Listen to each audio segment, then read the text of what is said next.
Imagine being told that eating just once a day is actually not times starvation, but one of the most powerful biological switches your body has ever had and simply never used. It sounds extreme, dangerous even, because everything you've been taught says the opposite. Eat regularly, don't skip meals, keep your energy stable. And yet, despite following all of that advice, many people still feel tired, sluggish, and constantly hungry. So, what if the problem isn't that you're eating too little, but that your body never gets a break? Think of your body like a massive warehouse. Every time you eat, delivery trucks arrive bringing in nutrients, calories, energy, and in today's world, those trucks never stop. Breakfast, snacks, lunch, more snacks. Dinner, late night bites. The doors are always open. Inside the warehouse, boxes start piling up.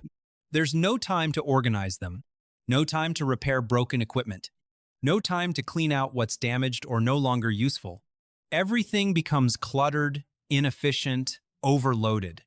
Now imagine what happens when, for the first time, you lock the doors.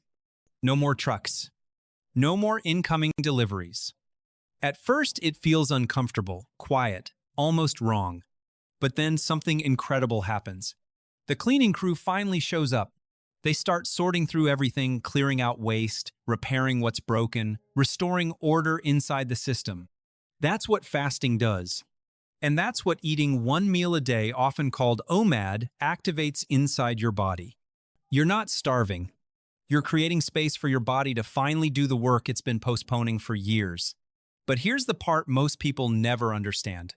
This process doesn't happen instantly. It unfolds step by step, hour by hour. From the moment you finish your last bite, your body begins a precise timeline of changes, shifting from burning food to burning fat, to repairing itself at the deepest cellular level. And each phase unlocks something different. More stable energy, sharper focus, deeper internal repair. So the real question isn't, is eating once a day safe? The real question is, what exactly happens inside your body when you stop eating and finally let it reset? The clock starts the moment you finish your last meal. For the first 0 to 4 hours, your body is fully focused on digestion. Everything you just ate is being broken down into usable energy. Carbohydrates are converted into glucose, proteins into amino acids, and fats into fatty acids, all entering your bloodstream. At this stage, one key hormone takes control: insulin. Think of insulin as a gatekeeper. Its job is to move energy from your blood into your cells. As insulin rises, your body shifts into storage mode. It prioritizes using the incoming fuel and storing any excess for later. And here's the important part. As long as insulin is high, your body cannot burn fat. It's not slow. It's not reduced. It's biologically turned off. Because your body always prefers the easiest source of energy first, the food you just consumed. So during these first few hours, you're not using stored fat at all. You're running entirely on what's in your bloodstream. Any extra glucose gets stored in the liver and muscles as glycogen, like a short-term energy reserve. This phase feels normal. You feel satisfied, stable. Nothing dramatic happens. But metabolically, your body is doing something very specific. It's processing, storing, and using incoming energy, not accessing deeper reserves. This is the baseline state most people stay in all day, never allowing the next phase to begin. Now we move into the phase where most people give up. Between 4 to 12 hours after your last meal, your body begins to transition, but it doesn't feel comfortable at first. This is when ghrelin, your hunger hormone, starts to rise. You may feel your stomach growling, a sudden urge to eat, irritability, low focus, even slight anxiety. And in that moment, it feels like something is wrong, like your body is running out of energy. But here's the truth most people don't realize. You are not starving. You are simply switching fuel systems. Up until now, your body has been running on incoming food, quick, easy energy. But as that supply fades, your body needs to shift towards stored energy. And that transition is what feels uncomfortable. Think of it like a car that has only ever used one type of fuel. When you suddenly ask it to switch to a backup system, it doesn't run smoothly at first. It hesitates. It stutters. But that doesn't mean it's broken. It means it's adapting. During this phase, your body begins lowering insulin levels, preparing to access stored glycogen, but it hasn't fully switched to fat burning yet. So you're in between, not fully fueled by food, not yet efficiently fueled by fat. And that in-between state is what creates the discomfort. Most people mistake this feeling as a signal to eat. But in reality, it's a signal that your body is about to unlock a much deeper energy source if you allow it to continue. At around the 1-2 hour mark, something important begins to happen inside your body. Your easily available energy stored as glycogen in your liver and muscles is now running low. Think of glycogen as your quick cash. It's the first reserve your body uses when food is no longer coming in. But this supply is limited. And once it starts to drop, your body faces a choice: find a new source of energy or slow down. Because your body is built for survival, it doesn't shut down. It adapts. This is the moment when your system begins to unlock fat storage. As insulin levels fall to a lower baseline, a key process is activated. Your body starts breaking down stored fat into usable energy. Fat cells, which were previously locked, now open up. Energy is no longer coming from what you ate. It's coming from what you've stored. This shift is quiet, but powerful. You're no longer dependent on constant food intake. Instead, your body begins to tap into a much larger, more stable energy reserve: your own body fat. And this is where real metabolic change begins. Between 14 to 16 hours, your body completes one of the most important transitions in this entire process. It switches from burning fat to producing ketones. Ketones are a special type of fuel made from fat in your liver, and unlike glucose, which comes from carbohydrates, ketones are considered a much cleaner and more stable energy source. Here's the difference. When your body runs on glucose, energy levels tend to rise and fall. You may feel energized after eating, but that energy often drops quickly, leading to fatigue, cravings, and brain fog. It's a constant cycle of spikes and crashes. But when your body runs on ketones, everything changes. Energy becomes steady, consistent, more efficient. Your brain, in particular, responds strongly to ketones. In fact, many people report a sudden sense of clarity around this stage. Focus sharpens, mental fog fades. You feel more alert without needing caffeine or sugar. Why? Because ketones produce more energy per unit and create less metabolic waste compared to glucose. In simple terms, they burn cleaner and more efficiently. This is why some people describe this phase as a lift. You're no longer running on short-term fuel. You're running on a deep, stable energy system that your body was designed to use. And once this system is activated, both your body and your mind begin to operate at a completely different level. Now we arrive at the most powerful phase of this entire process, the one that has captured the attention of scientists and researchers around the world. Between 16 to 18 hours, your body activates something called autophagy. The word itself means self-eating, but what it really represents is self-cleaning. Think back to the warehouse analogy. For years, boxes have been piling up damaged items, broken equipment, things that no longer serve a purpose. As long as new deliveries keep coming in, there's no time to deal with the mess. But now, the doors have been closed long enough. So the system shifts. The cleaning crew finally gets to work. Inside your body, this means your cells begin identifying and breaking down damaged proteins, dysfunctional components, and worn-out cellular parts. These are the things that, over time, can contribute to aging and disease if left unchecked. Instead of letting them accumulate, your body recycles them. It takes what's broken and turns it into raw material for something new and functional.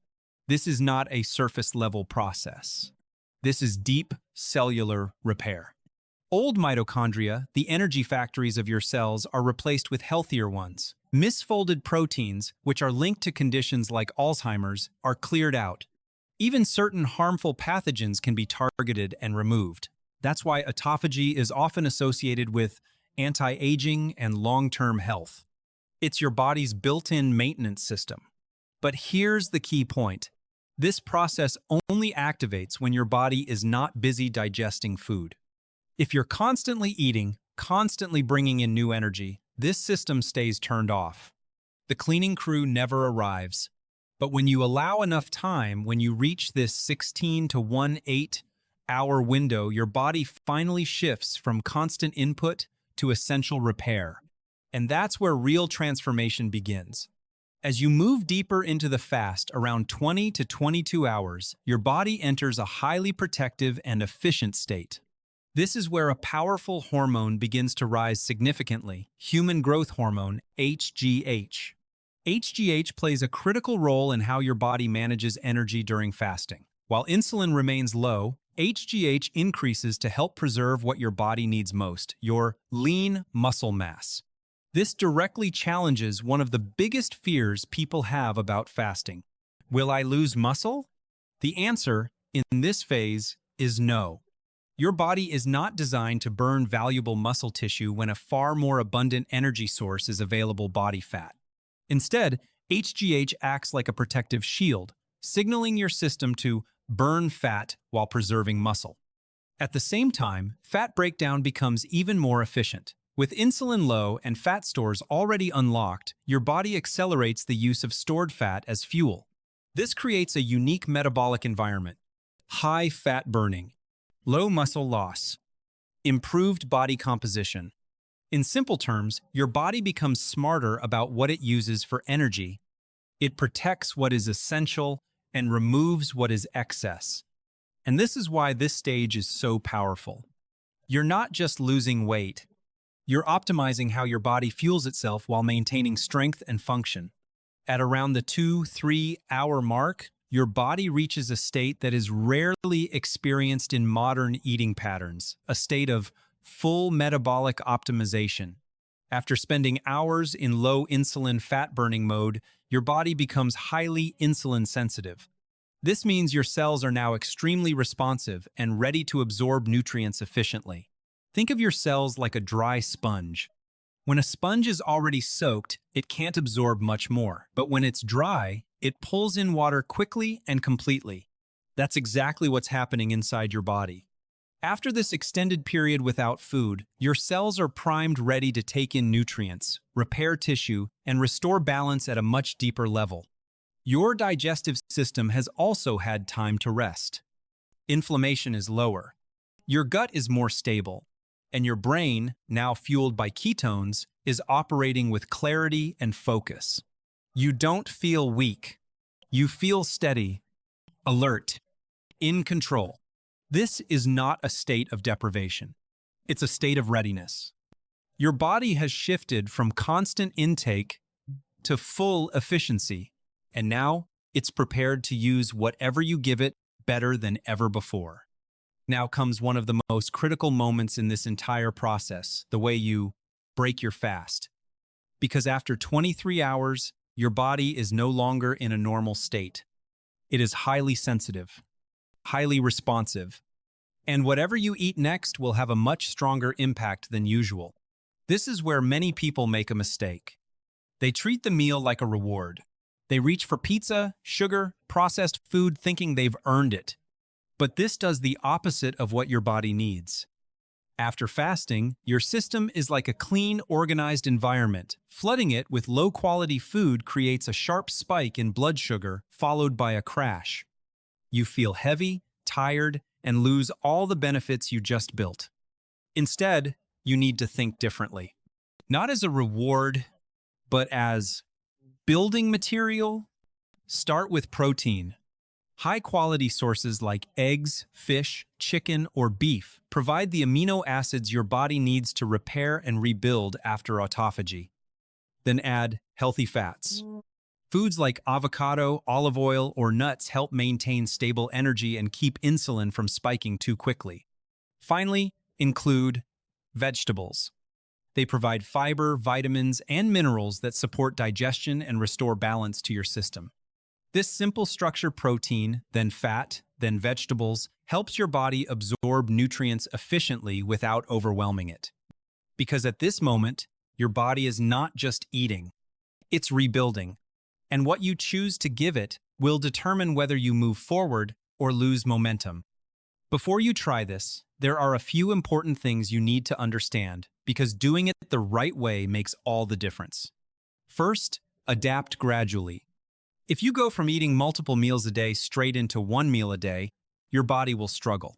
You may feel headaches, fatigue, or weakness. This isn't because fasting is harmful, it's because your body hasn't learned how to switch fuels yet. Start slowly. Delay your first meal by a few hours. Then extend that window over time. Give your body the chance to build metabolic flexibility. Second, don't ignore electrolytes. As insulin drops, your body releases more water and sodium. This is why some people feel lightheaded during fasting. A simple solution is adding a small pinch of salt to your water. It can stabilize how you feel almost immediately. Third, this approach is not for everyone. If you are pregnant, underweight, dealing with chronic illness, or taking medications for blood sugar or blood pressure, you should consult a healthcare professional first. Your safety always comes first. And now, I'm curious. If you've ever tried fasting, what did you feel around hour 12 or hour 16? Drop your experience in the comments, because sometimes the best insights don't come from theory. They come from real people just like you